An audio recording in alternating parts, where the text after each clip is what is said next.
Samsung may have just made one of the most calculated camera decisions in the Galaxy S27 lineup, and at first glance, it looks like a downgrade.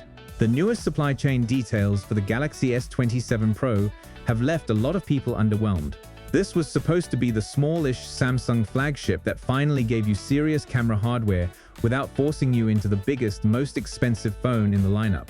Instead, the specs now point toward a far more conservative camera package. But when you place those Pro leaks next to what Samsung is reportedly doing with the S27 Ultra, the strategy starts to make a lot more sense. And honestly, it might be one of the smartest and most frustrating ways Samsung could separate these two phones. Here's what we're looking at. The Galaxy S27 Pro is rumored to arrive with a 200-megapixel primary camera, a 50-megapixel ultra-wide, and a 12-megapixel telephoto at 3x zoom. On paper, that's a capable set of cameras. Nobody's calling that a bad flagship setup, but it's not the setup people were hoping for, especially after earlier reports suggested Samsung had tested something much more exciting. Meanwhile, the Galaxy S27 Ultra appears to be heading in a completely different direction. Rather than improving its shorter-range telephoto camera, Samsung may remove it altogether. The Ultra is expected to have that 200-megapixel main sensor, the same 50-megapixel ultra-wide, and a 50-megapixel periscope telephoto at 5x. So the Ultra could go from having multiple dedicated zoom options to making a huge jump from the main camera straight to 5x optical zoom. Now, if you only look at that decision as a camera enthusiast, it's pretty easy to be disappointed. Why take hardware away from the most expensive phone?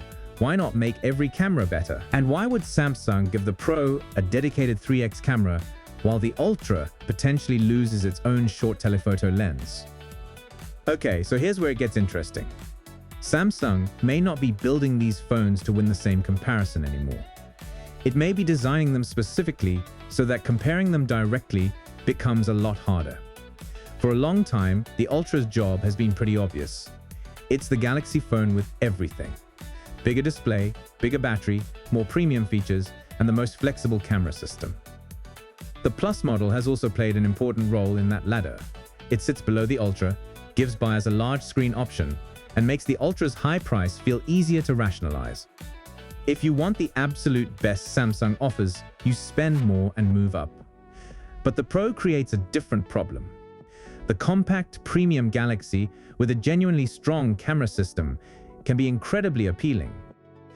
Some people don't want the largest phone, they don't want the heaviest phone, and they might not care about every Ultra-exclusive feature if the smaller model gives them most of the experience in a more manageable package. Earlier reports made that possibility feel very real. Samsung was reportedly evaluating an S27 Pro configuration with a 50-megapixel 3.5x telephoto using Alop technology. Alop, or all lenses on prism, is Samsung's approach to arranging the optics in a way that can reduce how far the camera hardware sticks out, while still supporting a meaningful sensor size and zoom distance. In plain English, it could have helped Samsung put a more serious zoom camera into a slimmer, more compact device. That version of the S27 Pro sounded like the phone a lot of enthusiasts were waiting for. A smaller flagship, but not a compromised one. And a 50-megapixel 3.5x camera could have been especially practical. It sits in that sweet spot for portraits, events, pets, kids, street photography. Basically the kinds of shots people actually take all the time. But that prototype now appears to be off the table. The latest supply chain information instead points to a 12-megapixel 3x telephoto. Again, that doesn't make the Pro weak. The 3x lens is still useful, and paired with a 200-megapixel main camera and 50-megapixel ultra-wide, this could still be one of the more balanced flagship camera systems available in a lot of markets. But it's clearly a different kind of product than the one people imagined. And that may be exactly the point. If the Pro had launched with an advanced 50-megapixel 3.5x Alop camera, Samsung would have created a very awkward situation. Suddenly, buyers could ask a brutally simple question: why should I buy the Ultra? If the smaller Pro has an equally modern main camera, an equally strong ultra-wide, and perhaps the more useful everyday zoom camera, the Ultra's advantage gets a lot less obvious. Samsung doesn't want you moving down the pricing ladder. It wants the smaller model to look attractive enough that it sells well, but not so attractive that it steals the Ultra's spotlight. That's the balancing act. So instead of giving both phones similar zoom hardware and inviting a spec sheet battle, Samsung seems to be giving them entirely different camera stories. The Pro becomes the compact all-rounder. It has its 3x telephoto for getting closer, without making the phone feel like a giant camera block. Samsung can talk about a new lens, smarter computational photography, and an image processing system that improves what comes out of that hardware. The Ultra gets a different identity. This is the long-range camera phone. This is the one for people who care about reaching subjects that are far away. Its 5x periscope lens, with that larger 50-megapixel sensor, becomes the star of the show. Samsung can position it as the company's maximum zoom flagship without needing to defend why its 3x camera looks too similar to the Pro's. You can't really put a 12-megapixel 3x lens and a 50-megapixel 5x periscope into one simple which is better contest. They serve different distances, they're built for different compositions, and that's actually huge from a marketing perspective.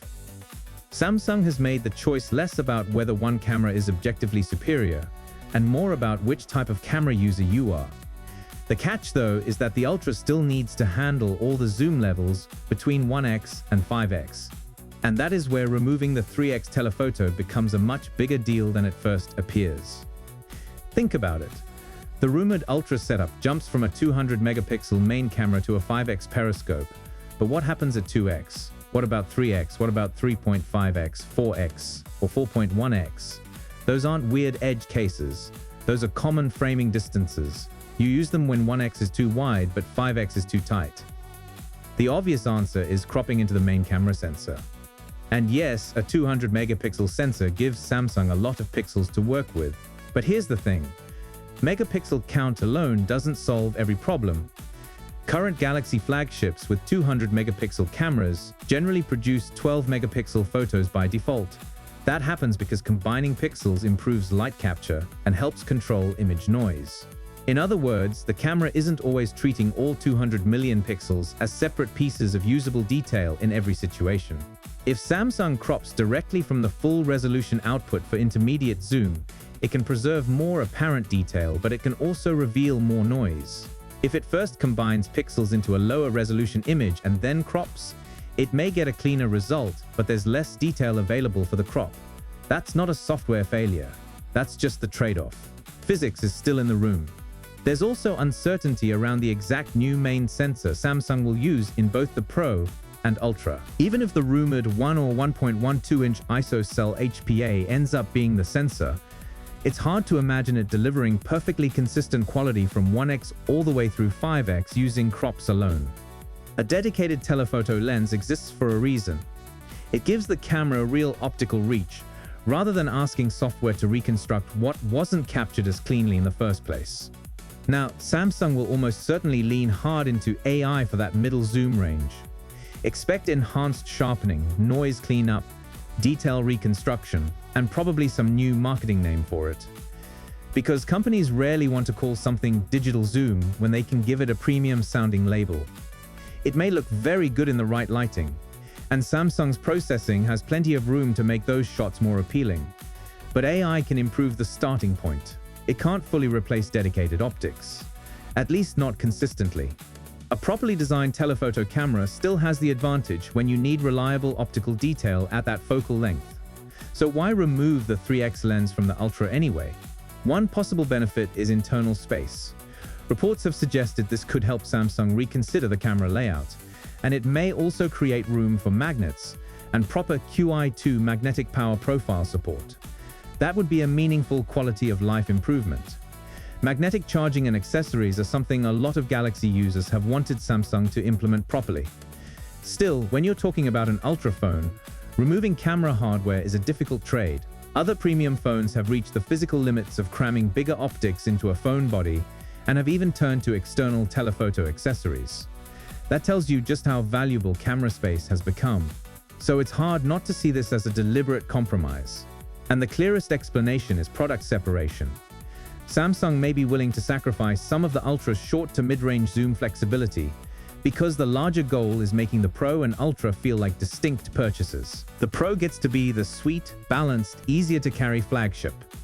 The Ultra gets to be the no-compromise long-zoom machine, at least in the way Samsung tells the story. Whether that produces better cameras is a separate question. Both phones could still be excellent all-rounders. But could Samsung have made an Ultra with even more complete camera hardware? Probably. Could the Pro have been more exciting with that earlier 3.5x Alop concept? Also probably. So, the Galaxy S27 series may not be about Samsung putting the best possible camera into every model. It may be about Samsung making sure every model has a very specific reason to exist. Let me know which one you'd choose. The Compact Pro with a dedicated 3x lens, or the Ultra with the 5x periscope, and whatever AI magic fills the gap in between. And if you want more breakdowns of the biggest Galaxy leaks before these phones arrive, hit like, subscribe, and I'll see you in the next one. Peace out.